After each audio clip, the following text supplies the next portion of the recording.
नमस्कार, आप सब देख रहे हैं IFT न्यूज नेटवर्क, खबर सबसे तेज। चैनल को सब्सक्राइब करें, लाइक करें, वीडियो को शेयर जरूर करें।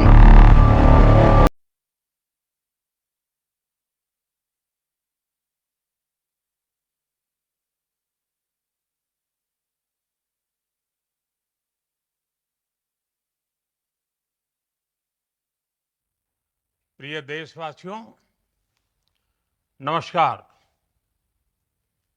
हम सभी ने बीते दिनों में देश का सामर्थ्य और उसका संयम दोनों देखा है।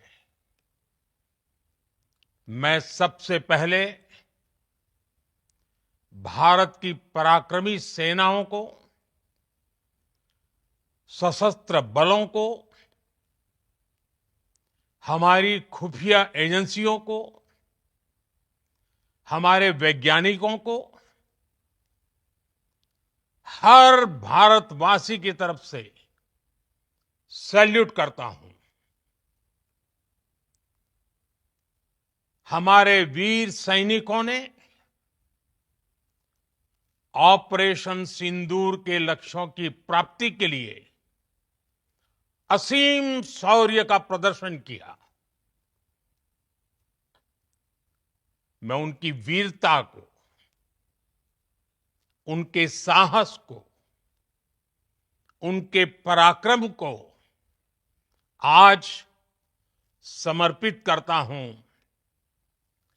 हमारे देश की हर माता को, देश की हर बहन को और देश की हर बेटी को ये पराक्रम समर्पित करता हूं। साथियों, 22 अप्रैल को पहलगाम में आतंकवादियों ने जो बर्बरता दिखाई थी, उसने देश और दुनिया को झकझोर दिया था। छुट्टियां मना रहे निर्दोष मासूम नागरिकों को धर्म पूछकर उनके परिवार के सामने, उनके बच्चों के सामने बेरहमी से मार डालना, यह आतंक का बहुत बीभत्स चेहरा था, क्रूरता थी। ये देश के सद्भाव को तोड़ने की घिनौनी कोशिश भी थी। मेरे लिए व्यक्तिगत रूप से ये पीड़ा बहुत बड़ी थी। इस आतंकी हमले के बाद सारा राष्ट्र, हर नागरिक, हर समाज, हर वर्ग, हर राजनीतिक दल एक स्वर में आतंक के खिलाफ कड़ी कार्रवाई के लिए उठ खड़ा हुआ। हमने आतंकवादियों को मिट्टी में मिलाने के लिए भारत की सेनाओं को पूरी छूट दे दी और आज हर आतंकी, आतंक का हर संगठन जान चुका है कि हमारी बहनों बेटियों के माथे से सिंदूर हटाने का अंजाम क्या होता है। साथियों, ऑपरेशन सिंदूर ये सिर्फ नाम नहीं है, ये देश के कोटि कोटि लोगों की भावनाओं का प्रतिबिंब है। ऑपरेशन सिंदूर न्याय की अखंड प्रतिज्ञा है।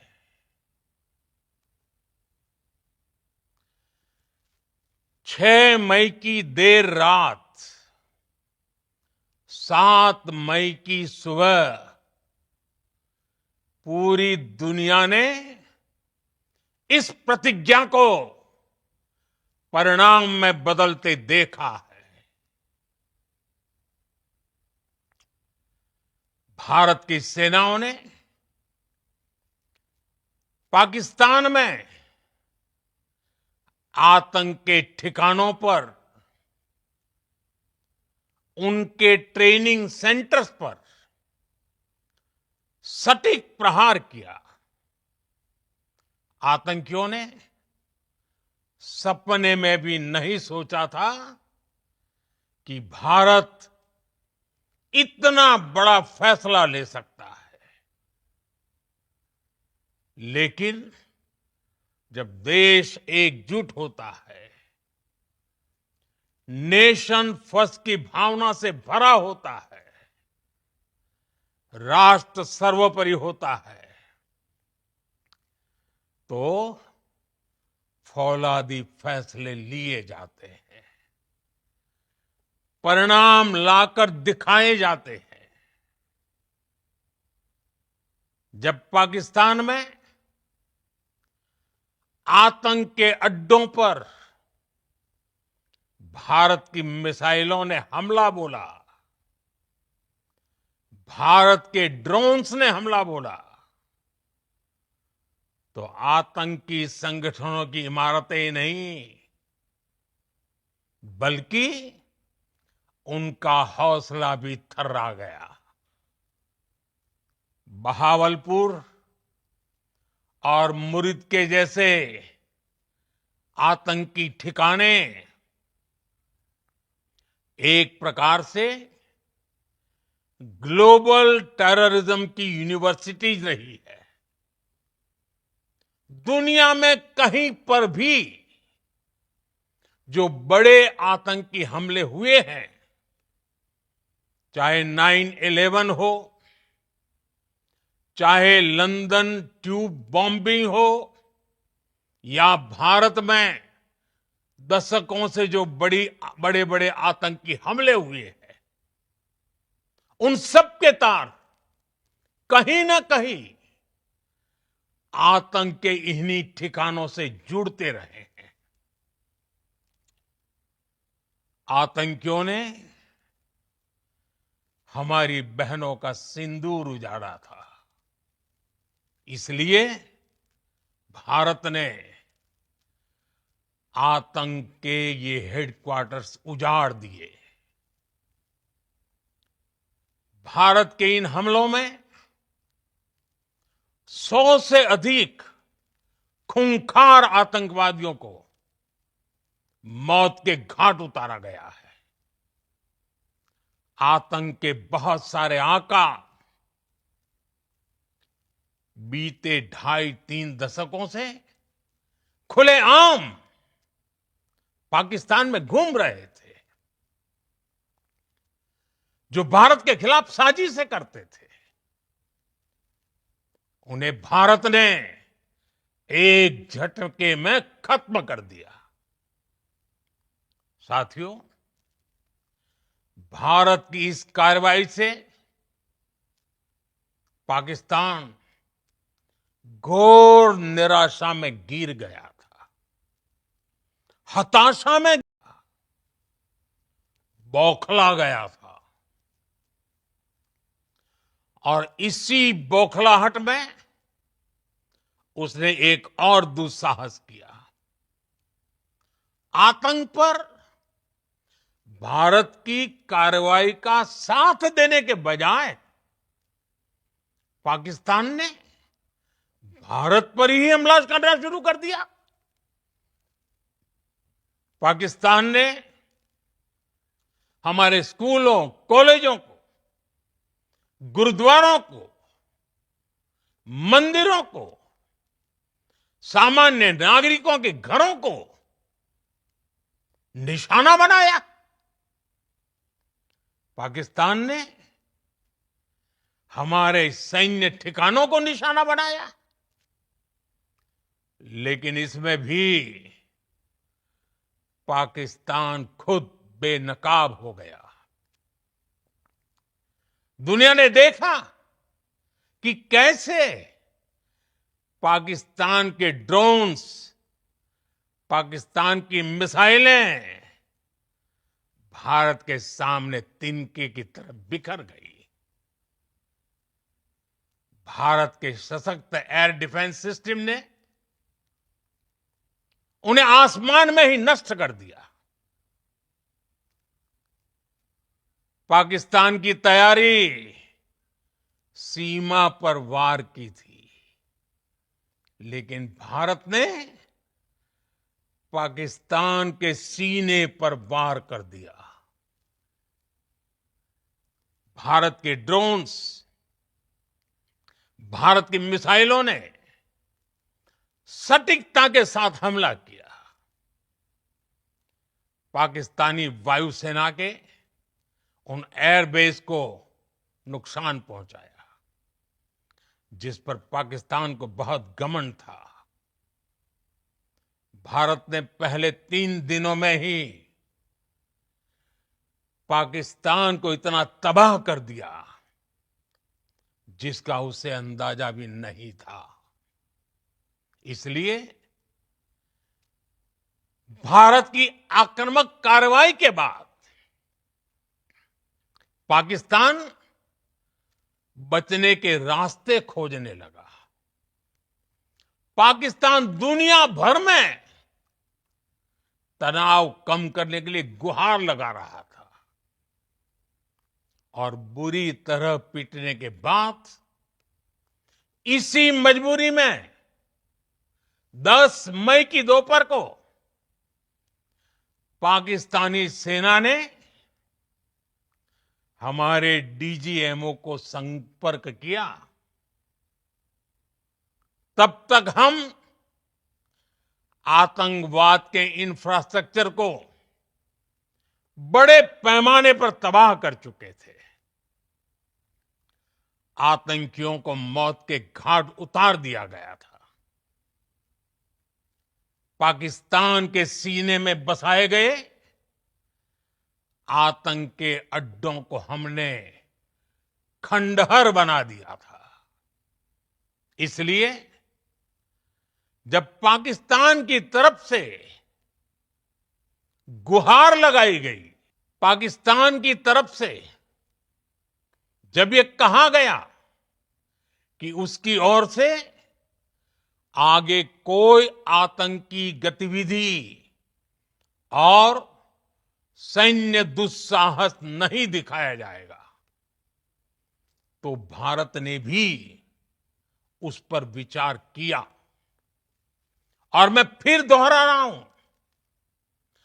हमने पाकिस्तान के आतंकी और सैन्य ठिकानों पर अपनी जवाबी कार्रवाई को अभी सिर्फ स्थगित किया है।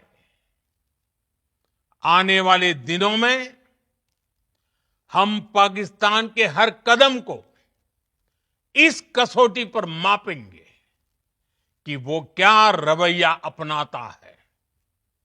साथियों, भारत की तीनों सेनाएं, हमारी एयरफोर्स, हमारी आर्मी और हमारी नेवी, हमारी border security force BSF, Bharat के अर्धसैनिक बल लगातार अलर्ट पर है। सर्जिकल स्ट्राइक और एयर स्ट्राइक के बाद अब ऑपरेशन सिंदूर आतंक के खिलाफ भारत की नीति है। ऑपरेशन सिंदूर ने आतंक के खिलाफ लड़ाई में एक नई लकीर खींच दी है, एक नया पैमाना, न्यू नॉर्मल तय कर दिया है। पहला, भारत पर आतंकी हमला हुआ तो मुंह तोड़ जवाब दिया जाएगा। हम अपने तरीके से, अपनी शर्तों पर जवाब देकर रहेंगे। हर उस जगह जाकर कठोर कार्रवाई करेंगे जहां से आतंक की जड़ें निकलती हैं। दूसरा, कोई भी न्यूक्लियर ब्लैकमेल भारत नहीं सहेगा। न्यूक्लियर ब्लैकमेल की आड़ में पनप रहे आतंकी ठिकानों पर भारत सटीक और निर्णायक प्रहार करेगा। तीसरा, हम आतंक की सरपरस्त सरकार और आतंक के आकाओं को अलग अलग नहीं देखेंगे। ऑपरेशन सिंदूर के दौरान दुनिया ने पाकिस्तान का वो घिनौना सच फिर देखा है,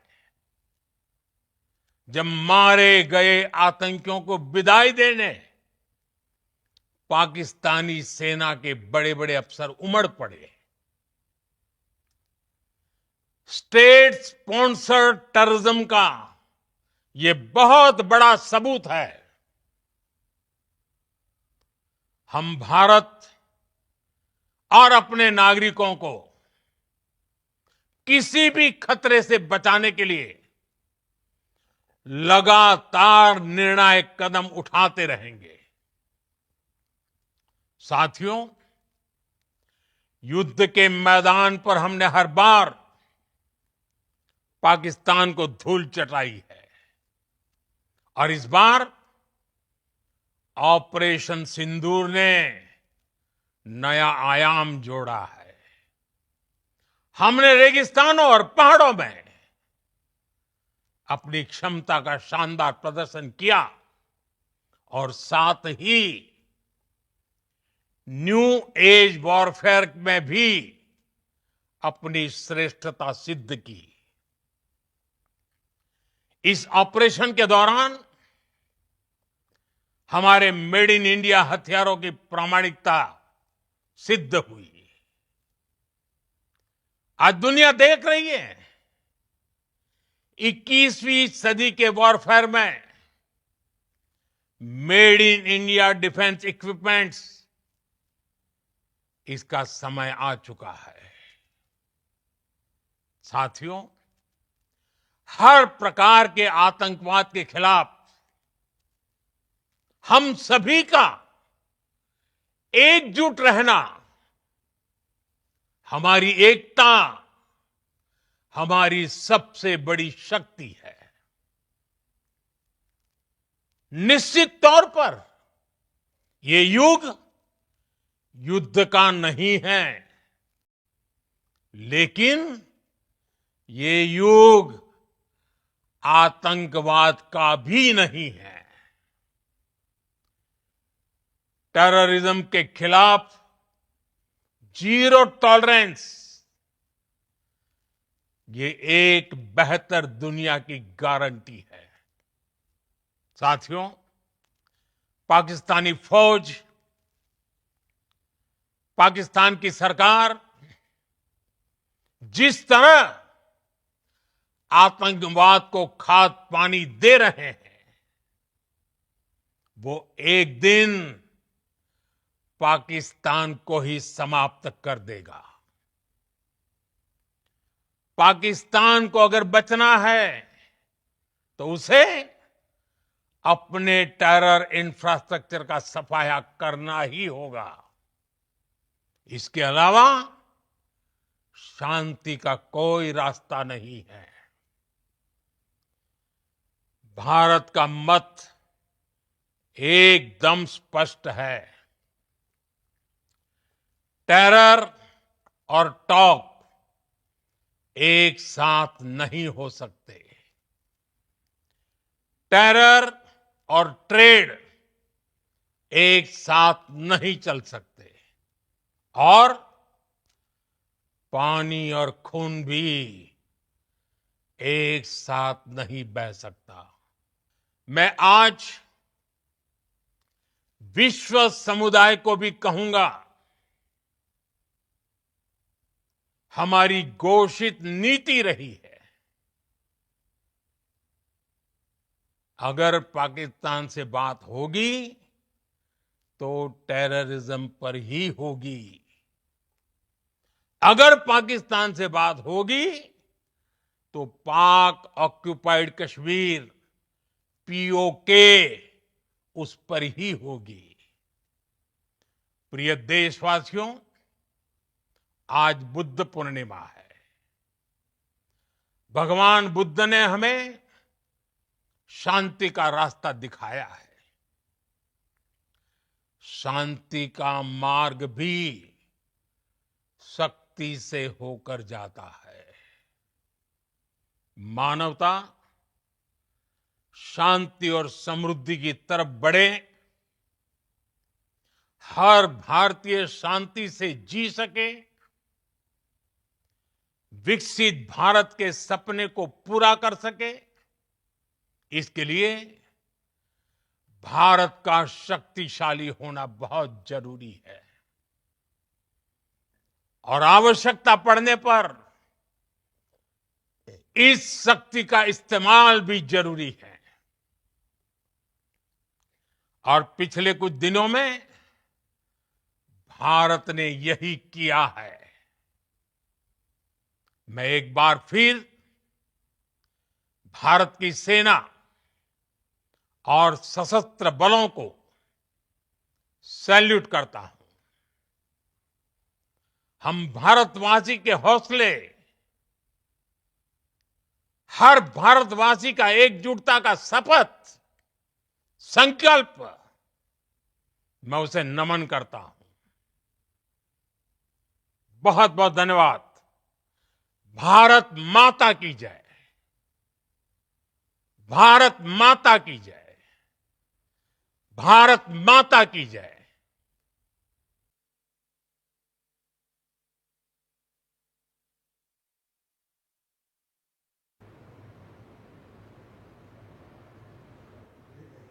अगर आपने IFT न्यूज नेटवर्क खबर सबसे तेज न्यूज चैनल को अभी तक सब्सक्राइब नहीं किया है तो अभी चैनल को सब्सक्राइब करें, लाइक करें, वीडियो को शेयर करें ताकि आपको राजनीति के क्षेत्र में हर प्रकार की वीडियो और अपडेट मिल सके।